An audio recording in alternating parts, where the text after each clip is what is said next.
live. Ah, brilliant. Well, hello. It's Andrew Jenkins. And this is a short countdown time to help the various live feeds catch up and settle down. Hopefully the live feeds are settling down and catching up.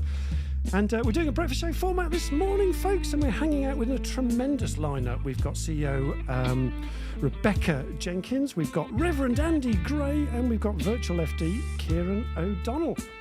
And we'll introduce a little bit more of the introductions a little bit later. And we're talking about Beyond Midlife today. Ooh. How to thrive in the second half of life. Ooh, there we go. So give us a quick wave, all. Yeah, Andy scooted in just in time because his technology wasn't working, and then blame me. There we go. And we've got Mrs. Moderator herself somewhere. We'll say a quick hello to Mrs. Moderator. You've disappeared, Sarah. I don't know where you are. We'll come back to you in a moment. Good morning. And 129th show, folks. Woo! So with Sarah, Rebecca, Andy, Ciaran, me, and Healthy Minds Club. That's this week's sponsors. That's today's team, folks. Wow. There we go. So there we are.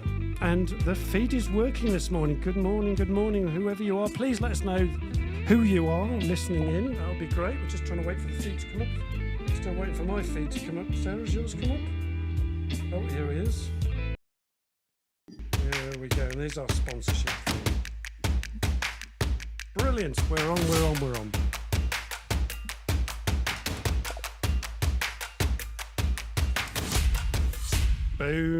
Boom. There we are. Oi, people and hi gang. It's Leaders Live showtime, folks. Hurrah and huzzah. I just love that. And it's just after 8:45 a.m. here in the UK. And we are live with Leaders Live, spreading the love, folks. Spreading the love. Yabba dabba do. So I hope you enjoyed the groovy opener. And this week, we are delighted that we're being powered by Healthy Minds Club, this week's sponsor. Look out for who's sponsoring us each week. And, please let us know if our audio is coming through too. Okay. And, please start using the feed. That would be really helpful. And if you're new to Leaders Live, a warm welcome to you. So Leaders Live is a dynamic weekly talk show that generates business through networking, through community, and through extraordinary conversations that inspire. There we are. We've got a massive number of people on today, which is brilliant. And as I mentioned in the countdown, I'm Andrew Jenkins, and I host this interactive weekly Leaders Live show that's built an awesome community of like-minded leaders, just like you guys listening.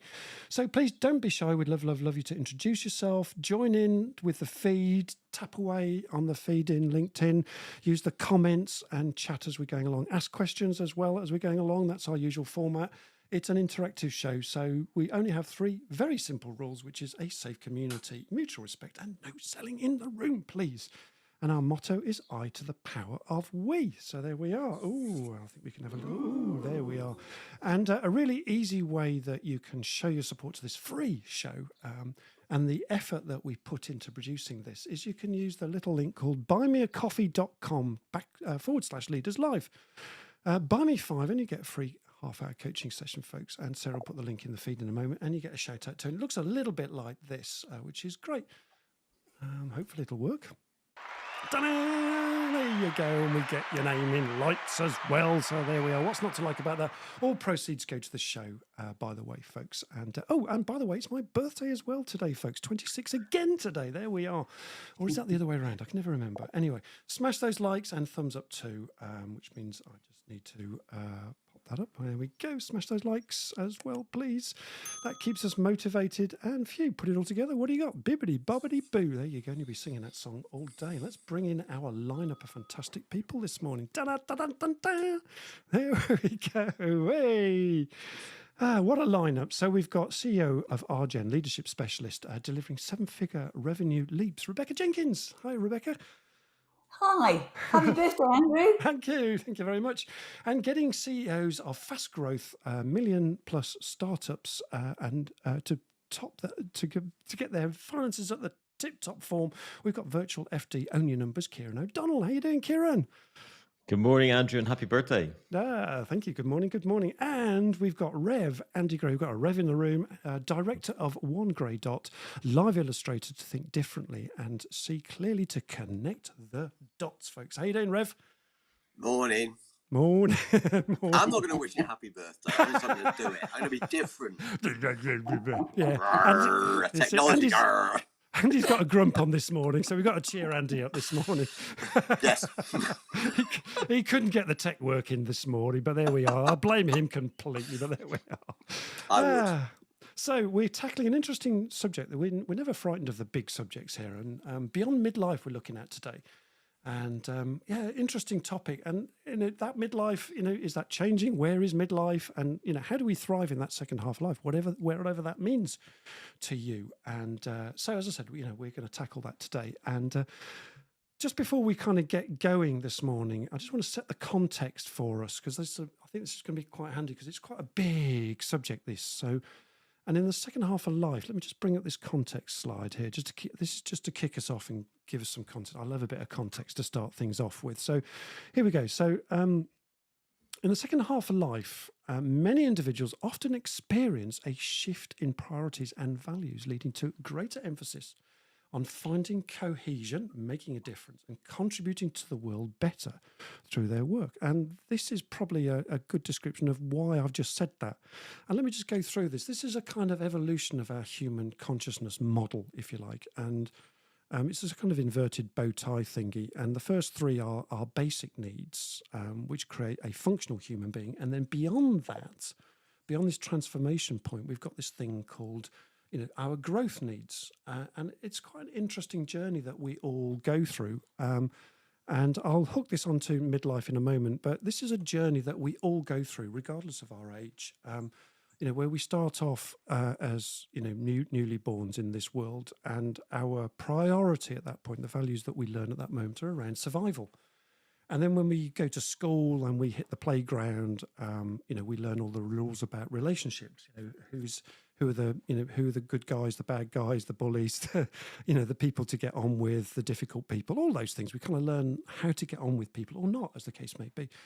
And then, in our 20s, or maybe our late teens, all the way through to our 30s and early 40s, maybe, we get this thing called self-esteem, that old chestnut, the ego, and all these things combine to create a functional human being that, we can walk, we can chew gum, and we can talk all at the same time.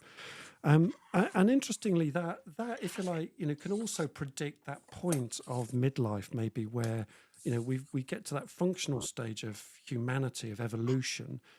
And then if we're lucky, we may go through some sort of transformation. Some people never do and just stay, as a functional adult. But those that are self-aware tend to go through some sort of transformation, which then enables them to, hit this value set of being comfortable in our own skin. I've called this internal cohesion, where we feel comfortable in ourselves, where we start to contribute in different ways that, we've had some experience, we've been around the block a little bit, so we feel more comfortable with what's going on around us. And then, our values increase a little bit more, and we want to make a difference in the world. And eventually we might be wanting to serve the world. And so we hit these growth needs. And I think the interesting thing about this model, perhaps, is that in my parents' era, people didn't really get beyond this self-esteem bit, never really got to transformation. And that may be because of, recovering from a world war, I'm not quite sure. And then our generation came along, the baby boomer generation, my generation, and we hit this transformation point at midlife.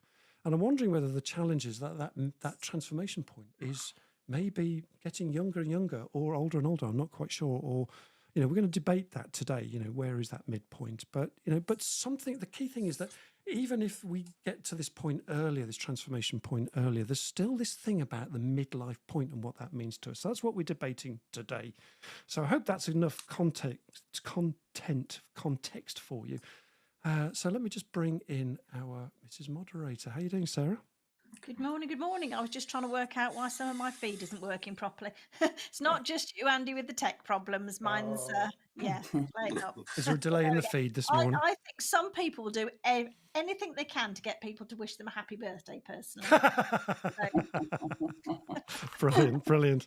Even moving the day from Tuesday to Wednesday. Yeah, who did that? What can I say? What can I say? Yeah, that confused all of us, that did. But so there we go. Indeed. But yeah, good to see Mattis on. Steve, Anita, catching up with us later. Lovely. We do appreciate, obviously, that changing the day does cause issues. But, you can always get us on the podcast. Lovely, yeah. And there's loads of people listening in today. There's a massive. So please introduce yourself to us. And Sarah, we've got. I'm going to put you on the spot. And we've got an audience question, haven't we? Have you got that handy? Can we just I have, pose the question? Right. Reflecting on your own career journey, what have you noticed about your own outlook on work and life as you've got older? Please share a specific, I can't speak this morning, specific experience or lesson learned that highlights the impact of technological change on your career trajectory. I can see why you asked me to read that one out. Yeah, I think so. So the quick answer to that is reflecting on your career journey. What have you noticed about your own outlook on work and life as you've got older? That's really the main question here. So, there we are. And have we got any more good mornings? There's any little... Let's have a look. That's about it. That's 'cause I about can't it. Brilliant. Okay. So, fantastic. Let's just give everyone a round of applause quickly. There we go. Feel the love, folks. Feel the love. So there's a delay in the feed, so we'll come back to the feed in a moment. But please let us know who you are. Don't be shy. Come on, join in. That's an interactive show. So there we go. And huge change, says somebody. We'll come on to that in a moment.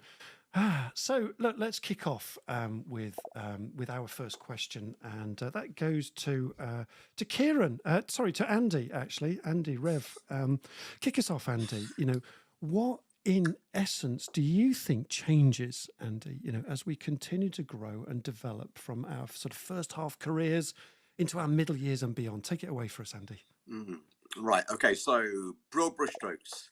I think definition of success changes. Yeah. So we can overlay that with your ideas. So success in the playground is having friends. Yeah. Success middle life is actually sort of like climbing the ladder, perhaps for a lot of people. Not for me, but I'm just weird. And then sort of like in the back half, success is what you said, which is serving people, and how can you serve people best. So I think part of that is, again, very broadly, the first part of life is accruing knowledge, and when you're sharing and training other people, what you're doing is you're almost like regurgitating knowledge or combining knowledge from different ideas or disciplines, and then kind of like just putting it out there. Whereas once you've got enough sort of like life under your belt, and it can only come through life, I think you then get to this point of wisdom. So it's applied knowledge. I think that makes a difference. But also you have experiences where you haven't even read it in a book, and you're just able to sort of like share it. And I think the last thing is this really weird one, which is called Peter Pan syndrome, which I thought I'd invented years ago, and turns out I didn't. So somebody else had thought of it as well. So there we go. And that is, and that would actually sort of like relate to what you were saying about how over the generations has that midpoint of life changed. So back in the 1940s, I think early 50s, you'd step out of school when you were 14 or 15, 16, and you'd immediately go and line up to go and become an apprentice. And when that door shut, you then line up at the next door and go on to become an apprentice. And you step immediately from childhood into adulthood. And then we had the youth work years, so like that kicked off. And so you'd have, imagine two cliffs. So I'm just trying to draw in this tiny little window. You'd have two little cliffs here, and the cliffs slowly get wider apart. So now you sort of like might have it where there's a kind of a bridge between the two, and you've got the youth work, and they have to travel across the bridge to go from childhood to adulthood. But around about 20 years ago, I noticed that the cliffs had got so far apart that there were adults who weren't making it across from the childhood into the adulthood part. They didn't grow up. I mean, I kept trying to encourage other youth workers to say, look, so I've got an extensive youth work background, and I trained them. And I said, look, you've got to stand on the bridge. Yes, admittedly, you can't always just sort of like stand and be the adult, because, that's not how it works. But you've got to be both the adult and relate to the young people at the same time. You've got to stand in that liminal place and help the young people across. And as time went on, I started noticing, and you can see it a lot in the media and sort of like on films, things, people wanting to stay young so much that they're not growing up. And so that asks the question of, well, when does wisdom start kicking in? How do we start to become wise if we're not trying to become that adult? And then that means, how do we pass that knowledge on? Oh, okay. There's quite a bit there. I like the bridge that's expanding. I think that's quite interesting that, we'd go from school to work and that was where it was. And then, as the decades have progressed, that bridge between work and school has got wider and wider. And you also mentioned something about the Peter Pan syndrome and that fear of growing up, perhaps. That's interesting too, isn't it? And this whole thing then about, when do we then start to think about life differently? That's an interesting conundrum. Any other thoughts, guys? Yeah, I'm aware that sometimes the opposite. You got some kids that actually life experiences forces them to grow too quickly. They have too much responsibility on them. Might be like care workers when you hear about kids who can't be kids because they suddenly have to deal with huge amounts of responsibility. So I guess it's really interesting to hear your take on Andy, and at the same time just pick up instantly other not personal experiences but other things that I'm very aware of other kids having to go through as to when do you transition from a childhood to an adult. It's so different for everyone based on experience, based on life experience. You get that phrase, don't you, of an old head on young shoulders. Yeah. Yeah. So is there a midpoint then, do we think, or is that midpoint changing, or what do we think, folks? I think it's kind of a really personal thing, actually. And do you ever know when you're in the midpoint, other than your chronological age? So where is it? And Andy, you talked about wisdom, and I think, well, I'm constantly learning. So am I wise yet? I mean, who knows? I don't know. It's I don't know where that midpoint is chronologically. Okay, you can put it at a certain point, maybe late 40s, maybe 50s, maybe early 40s. Yeah, mine was in the garage. It was a sports car. Yeah. But I think it's different for everybody, and I think it's around what you want to what you expect from life, what you want to achieve in life, but also those hard knocks that you've had, that resilience that you've built. Is it then that you shift into wisdom when you've faced lots of knocks and you can share that experience with others? I'm not sure. And is there some sort of transformation that happens as we step through the different stages of life that I introduced earlier? Is there such a thing as a crisis, do we think? A crisis. I think there might a midlife I think there might be a crisis. catalyst. I think there's some sort of catalyst. So sometimes it might be just based on your age. As you said, you progress from survival to the next level. But I think there is an element of this. There must be some element of life experience or catalyst which just triggers something. It might trigger something that you want more, or it might actually trigger that you recognize that you've got enough, and contentment kicks in because of just where you're at that point in time. Yeah, that's interesting. I want to come back to that whole theme of triggering something, and that makes me wonder about entrepreneurship. I mean, maybe a lot of us in this room started off with a kind of corporate career. Some of us, and that's a normal sort of we start off there, from university or wherever. We we build up a career somewhere or other, and then something happens and something triggers us, as you've just said. And if that's a midlife crisis or it's something before that then makes us think, well, I want something more in life.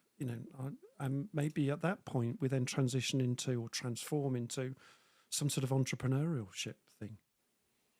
What do you think, Andy? I'm just trying to think, because I've always been wired for entrepreneurship. Yeah, you've always it's like I said, I'm not.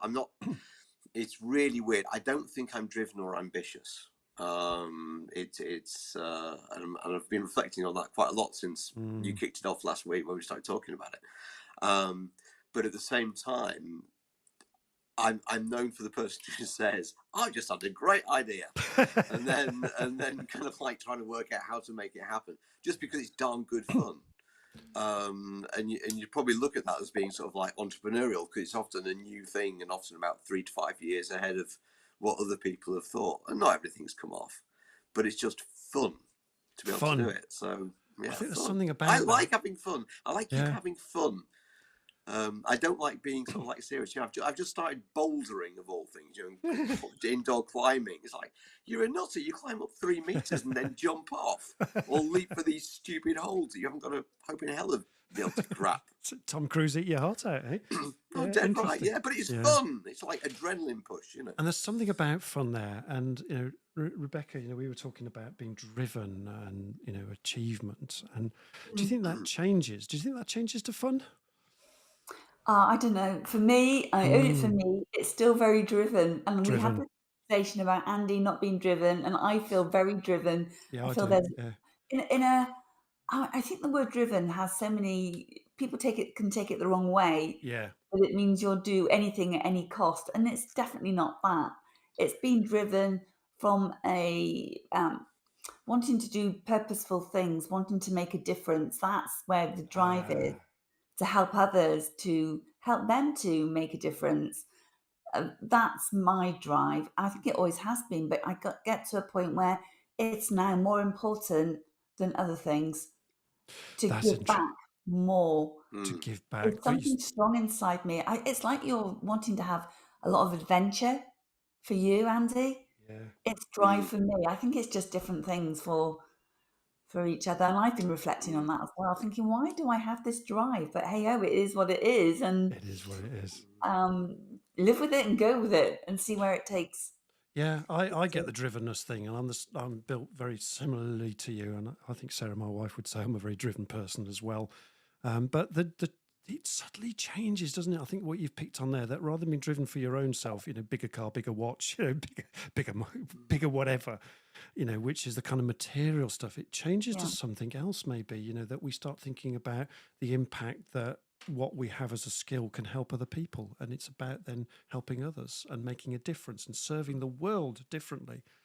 I love the way Tim Cook talks about that with Apple. He quite often says, love him or like him, actually he says some really interesting stuff like, look, the iPhone isn't here just as a piece of technology. It's to make the world better, to make it a better place. And I really resonate with that value set. There's a value, just quickly, Andrew, in Patagonia, who say our business is to save planet Earth. Oh, yeah. Yeah, it's a bigger thing at play, right? So, yeah. So there's something about purposeful driven life, purposeful driven organizations, purposeful driven business. So it's okay to make a profit, but actually, we also want to serve the world at the same time. Let's just hold that there for a moment, Mrs. Moderator. What's going on? There is so much going Isn't on. There?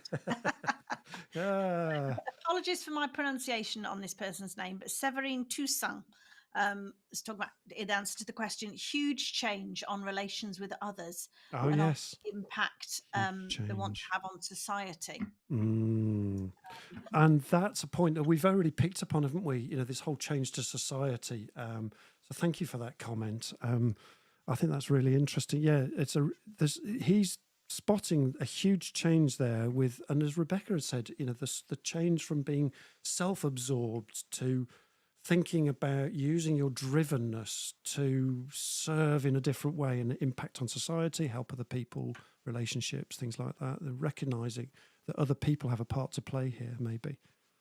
It's interesting. When I first got into the entrepreneurial stuff, 20 odd years ago, there was sort of like some young 20-somethings who were operating a thing which actually was really good. It was great, but they were talking about serving. But the focus was, if we serve, we make more money. Yeah, and that seems sort of like change this. If we serve, we can change things and make the world a better place. However, what I would say throws a real curveball into this is when we're watching those now who are Gen whatever it is, teenagers and 20s. Gen Z. Because of the Gen Z. Yeah, I get confused all these generations. I'm Gen X, and that's about it. You got millennials and all the rest of it. And baby boomers. Is this big change that I've noticed? The way that we employ people is they want to work for an organisation that makes a difference and gives them space to be able to make a difference themselves. So that idea of giving out seems to be hitting in the early 20s and mid 20s for a lot of people, not waiting for sort of like the 40s. That's That's interesting. really interesting, isn't it? Yeah. Isn't it interesting? That whole give out, that give first economy is seeming to be latched on by younger generations now. So that midpoint may be changing, folks, may be changing. Let's bring Sarah back. Sarah, what else is going on? Yeah, Matthias, to hear of experiences from people with many years of experience reflect on their career is a great learning opportunity for younger people. And Maria makes a comment that after having children in her 30s, she had 8 years out of her career. In the 40s, felt ready for a challenge, more aligned with values and passions. So went back to the childhood hobby of riding, learned to show jump. Wow. And her determination there led to revisiting the career in psychology, and hence the coaching business was born. So blending passions and having a turning point. Here we go. Yeah, Matthias makes a good point about the Peter Pan syndrome. When he went to school, there were a few kids that always seemed to be born into adult bodies. They were behaving in a way that was very untypical. Perhaps it comes back to the old head on young shoulders. Yeah. Considered mature by some, you're losing out on something you never have when you never play. Playing is important for adults as well, hence the bouldering. Joanna Fortune wrote a brilliant book called Why We Play, about finding that inner child and daring to play as adults is good for our mental health. Oh, lovely. But I just wonder, going back to Ciaran's point, at school, when you came across people that had old head on young shoulders, we had no idea that actually their life may be completely different to ours, and their experiences may be very different. So maybe play for them would have been a luxury. So I think it's easy to make generalizations without really, as you said, Rebecca, it's very personal. Very journey, personal. isn't it? And yet, I wonder, just picking up Maria's comment here, Sarah, after, she talks about her 40s here. And I remember my 40s, I started PDX consulting when I was 40. And, at the same time, I had that midlife crisis as well, which was the sports car in the garage. But a lot of things happened in the 40s. And I look back on the 40s. And for those of you that aren't there yet, the 40s might seem like, gosh, I'm getting older. And certainly in my generation as baby boomers in the corporate world, if you were still 40 and hadn't made it into management, you were like, you've had it, you're too late. And yet, the 40s is where, for me, it all happened. Massive change happened at that point. I wonder whether other people have had that kind of experience. Certainly, I resonate with what you're saying, Maria. Any thoughts from you guys? Yeah, I'm hugely influenced by a moment when I was 12 years old at the dinner table, 6 people sitting around a dinner table, which in my household meant there were 7 conversations happening at the same time. and this is probably typical of houses in the 80s. There's always a television on in the corner of the kitchen, because that was the thing. And my dad was just basically trying to hush everyone to listen to the news, and we weren't shutting up. And then he kind of politely but lost it, which was very strange for him, but basically just to get us to shut up. and on the news was he worked for a government semi-state body, and there was loads of cutbacks. It was the late 80s. Everything was being cut back. The economy was in the toilet. I remember that, yeah. Probably the same over here, but Dublin, the economy, or Ireland, the economy was in a bit of a mess. And I could just remember, not at the time, I can remember him being like, he would have been early 40s, and he was not in a good mindset. But as a 12-year-old, you'd have no idea what your father's going through at that moment, thinking he wasn't an entrepreneurial person, but he was just a qualified scientist, chemist, working for a government body. So he was the classic one employer. But, 30, 40 years later, I can so tap into that moment when I was 12, where I made a very clear decision, which was, I don't want to be sitting at a dinner table when I'm in my mid 40s going through what he's just going through. And it's like one moment, one dinner where you can say, a period of time later, doing business studies, because in Dublin, you'd hear the classic phrase in the 80s, which was, I won't do the accent, but my old Dublin accent would have been, have you ever seen an unemployed accountant? So you end up doing business studies, and you end up doing accountancy, you end up getting jobs. But even like, being just under 50, I can look back at a 12-year-old being chipped to say, when you get to 50, wouldn't it be amazing if you are not dependent on something to keep you in employment for 40 years? And actually what you're doing is your life journey is almost to build that skill set, which is you're becoming either more resilient or diversified or something, to enter or stay in a workplace that you can take the shocks, but it doesn't take you down. And you can think of the UK and whole towns when an industry or a factory closed.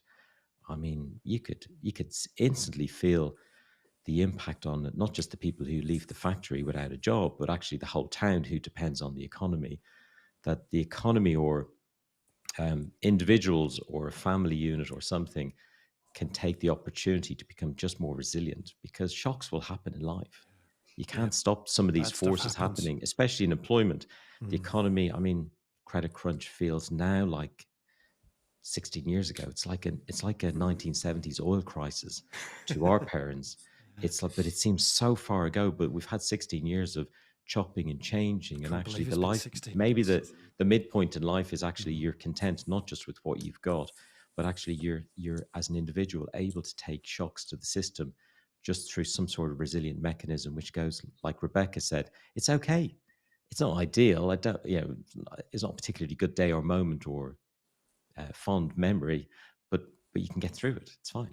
That's really interesting, that. And that talk us a little bit more about those pivotal life experiences that have shaped your values then, Ciaran, and that, how's that affected your priorities? You've hinted a little bit about those. Dig into a little bit deeper about that in your second half of life now. Yeah, I guess the interesting thing for me was, I mean, I did probably what everyone did, and a lot of people tuning in. You finish some sort of education and then you apply for jobs. And I remember being in my mid-20s, happily employed. But the penny drop for me was, wouldn't it be great if jobs found me rather than me finding a job? And then when I got to 35, my kind of midlife moment, I'm not going to call it a crisis, my midlife moment was to pack in employment and go out on my own and build a portfolio of clients that I can work with, who ironically are all taking huge risks in what they want to do. So they're typically startups raising seed or bigger investment rounds. So they're taking on something really big, bigger than me. I'm the diversified FD. But the thing I really enjoyed on a personal level was, and especially with the tools and technology that have emerged over the past few years, is that you end up putting yourself out there in a way or with a message where people find you.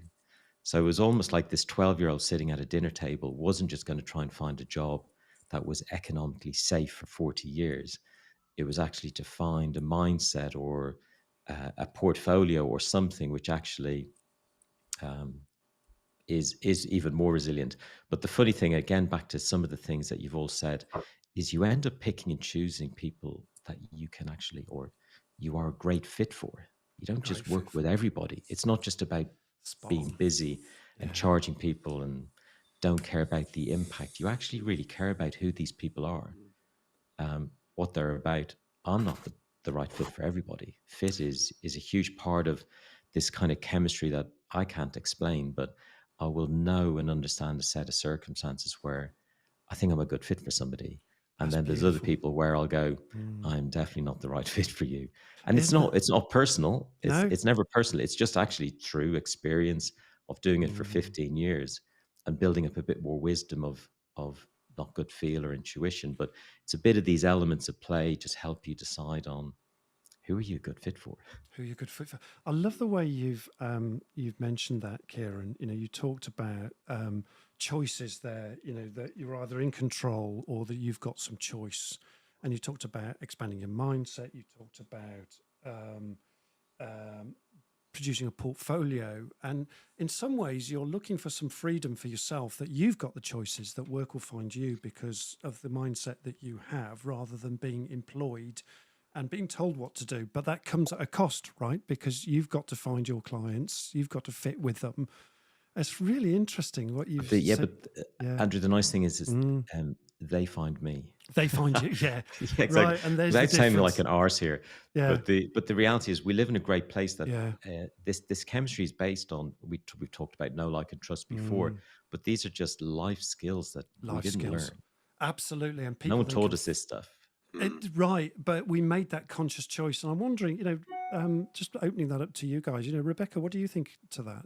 What's your thought about the mindset and portfolio economy that Ciaran's Well, alluded to there?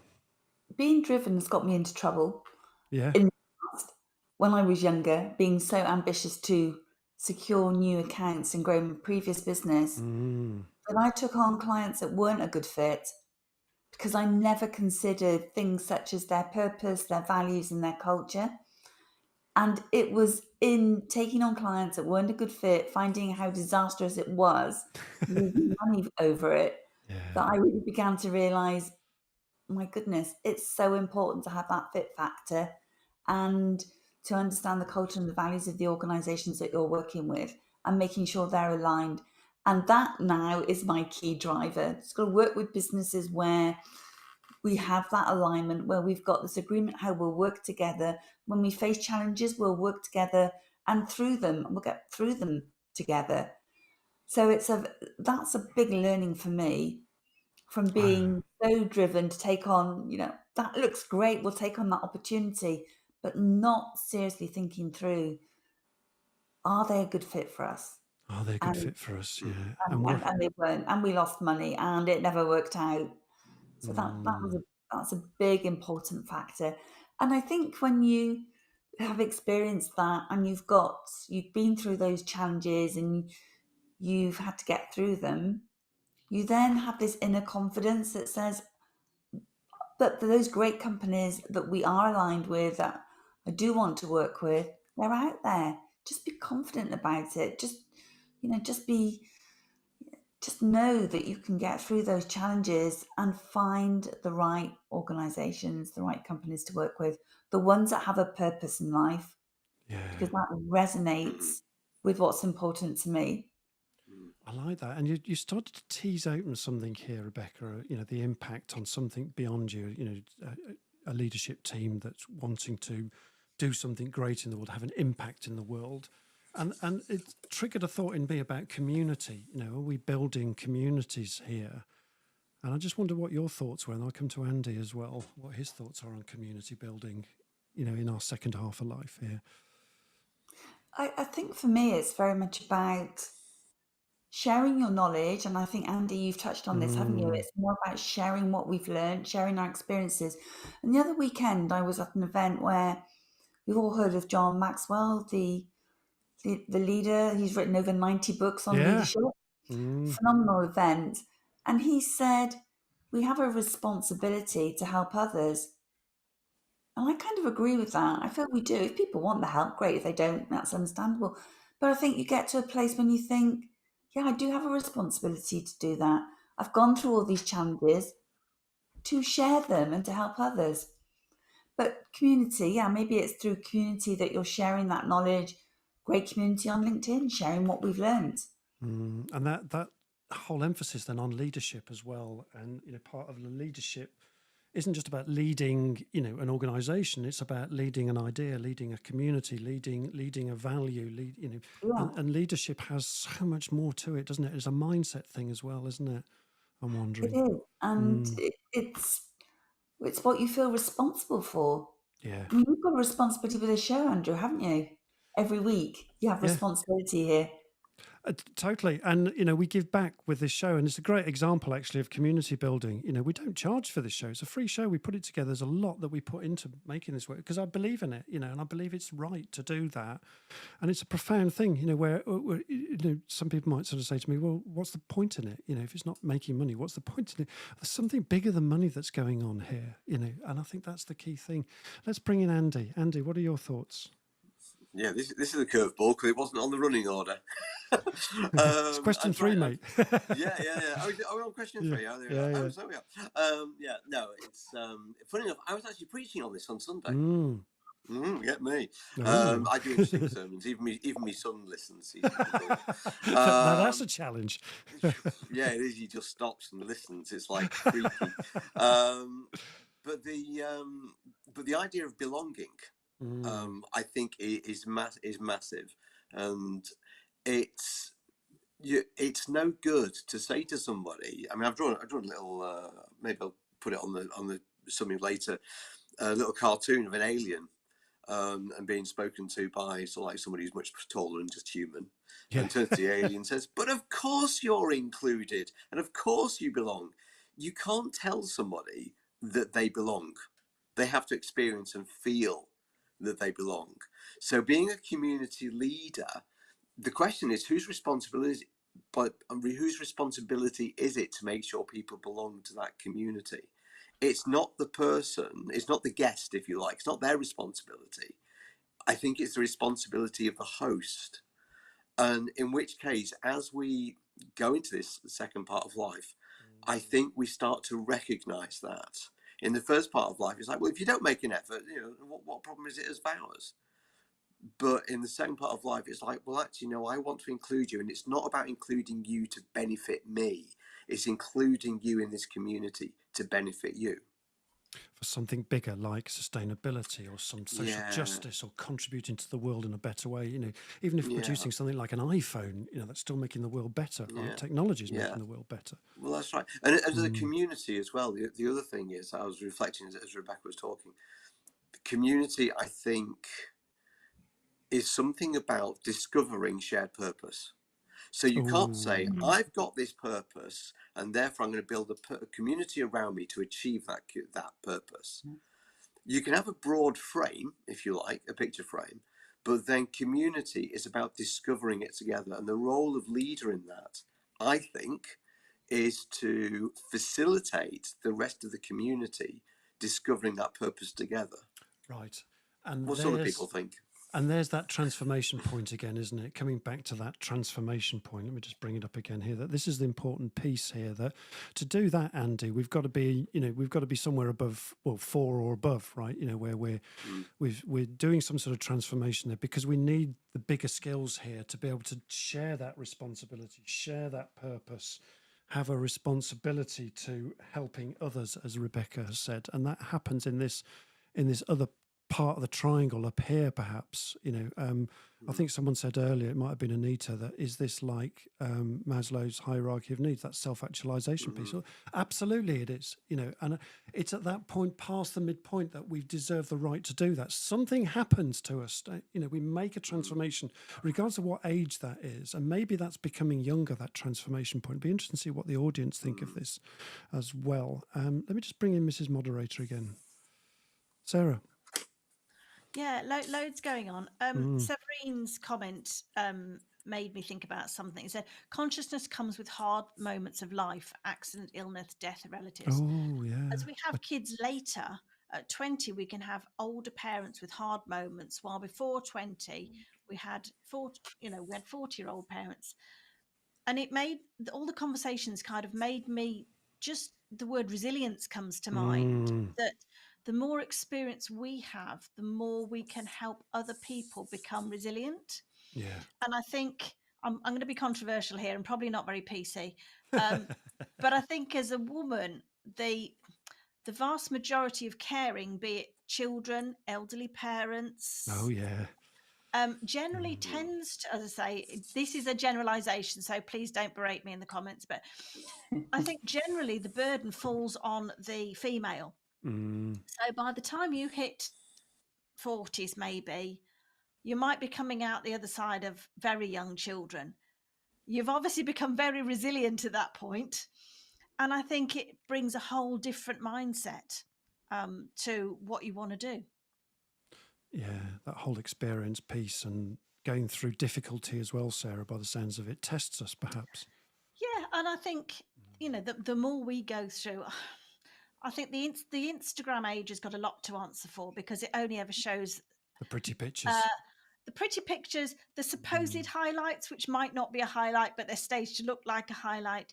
So you're not getting the honesty of actually, I remember turning up at the playground one morning where we'd had a screaming row on the way to school and the kids wouldn't eat the breakfast. And we arrived frazzled in the playground, and everybody else managed to look very in control and very calm, and I'm the best parent ever.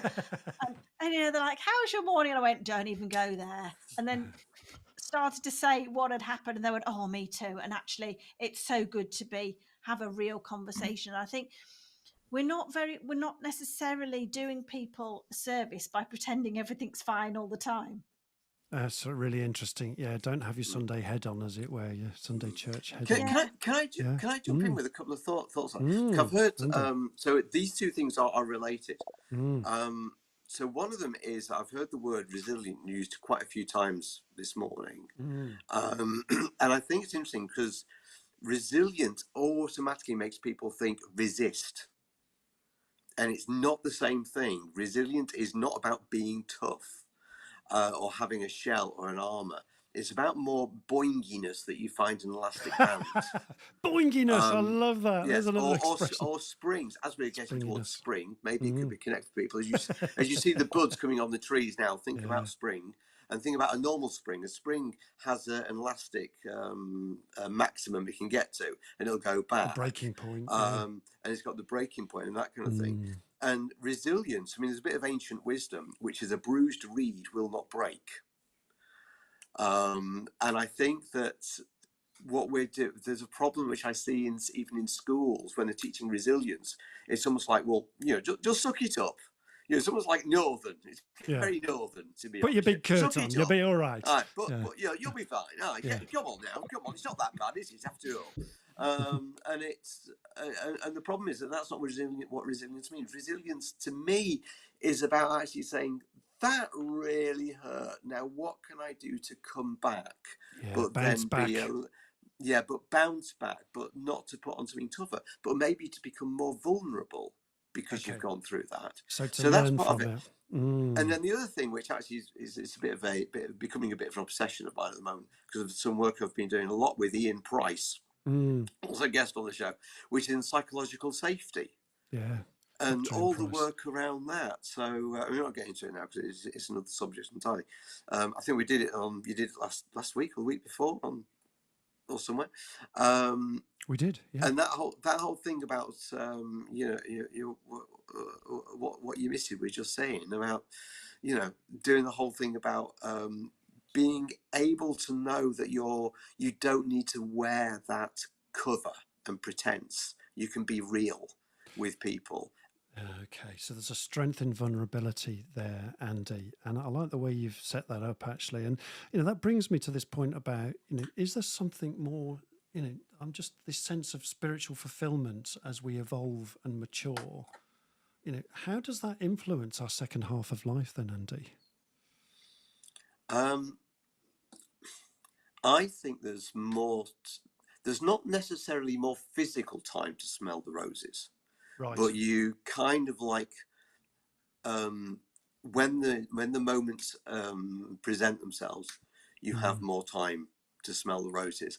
And I think there's a bigger connection, whether you're a faithful person or not. I mean, obviously I am. I'm a Rev. Of course, you're a Rev. But I like trying to encourage people to be faithful, whatever. Say, look, come on, discover that there's something more to life than this. And I think that's what people go through. And I was just thinking, because I thought about this in another context the other day, but it applies here. Star Wars. Okay, left field. Real life. Think differently, see clearly.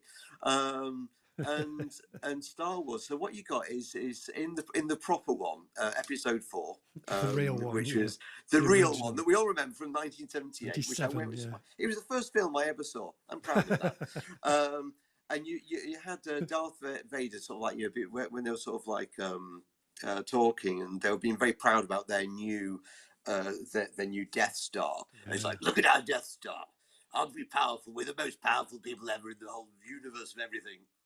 And I think that's maybe how we start life, and saying we're really important.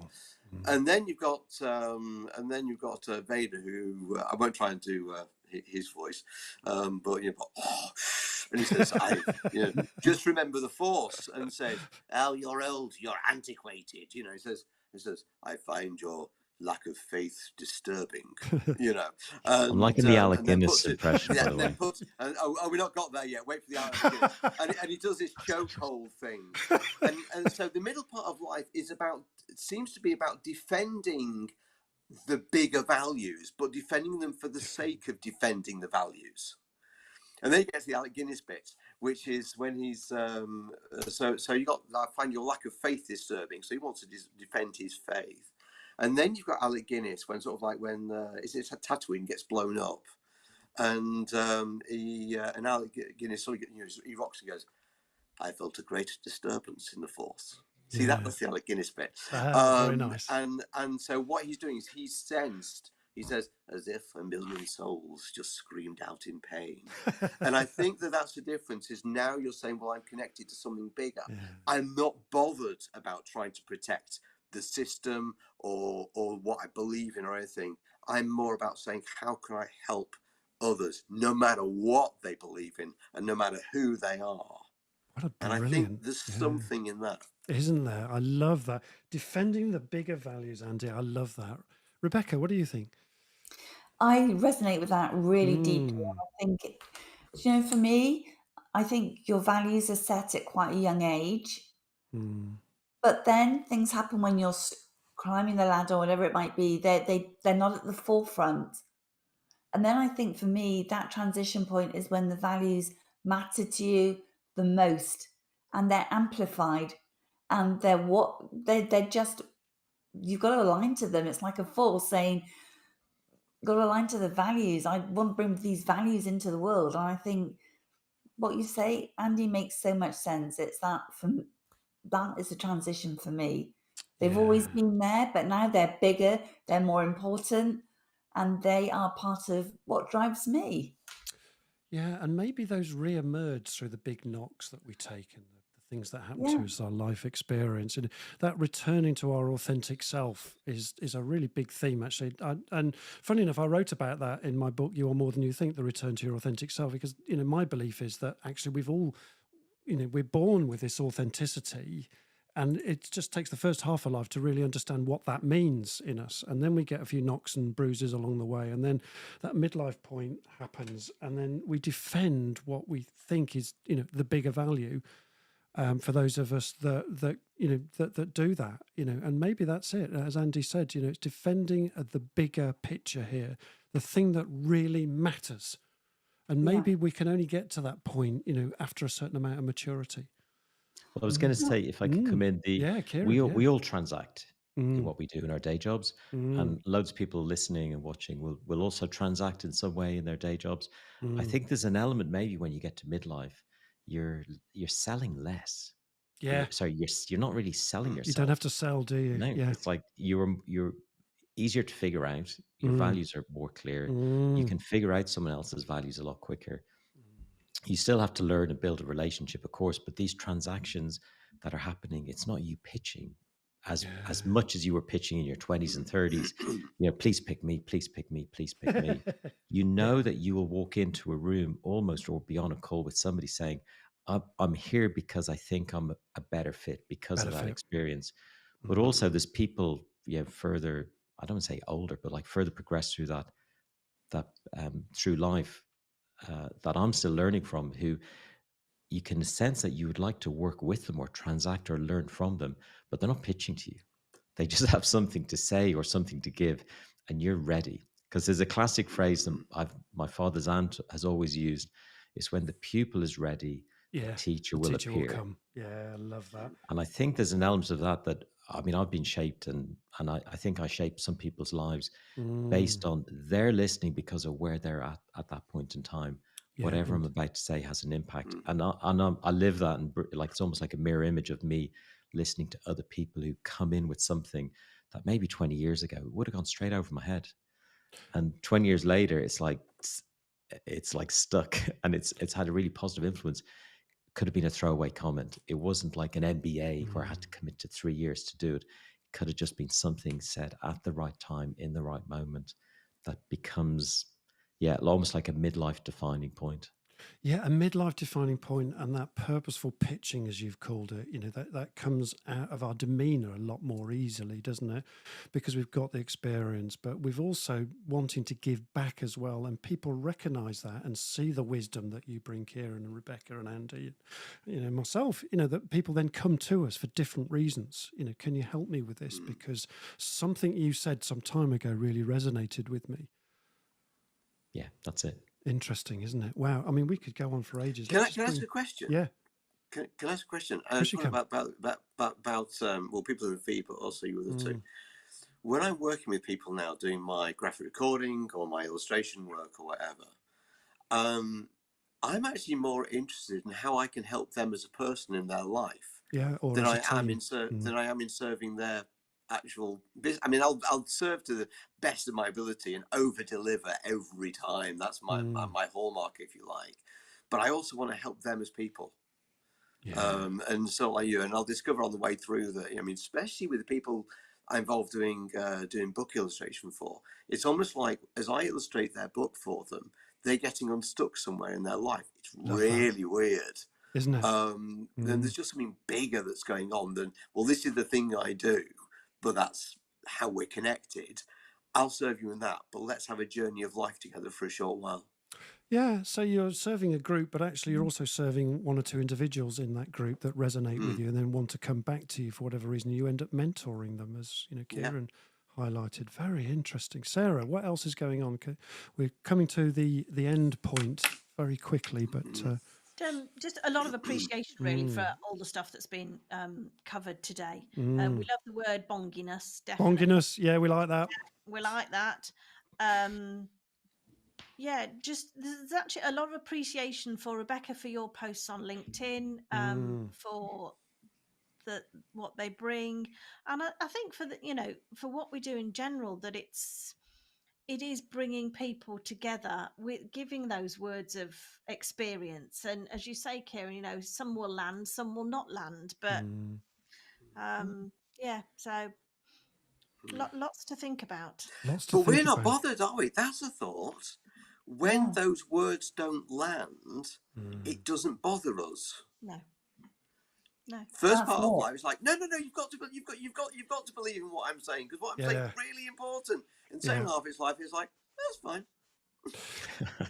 Maybe there's something about relaxing into it, isn't there? That you're not forcing it out, and because it's not forced, it just comes out naturally, and people will pick it up when they're ready. As Ciaran said, when the pupil's ready, the teacher will resonate with them, or the teacher will arrive at the right time.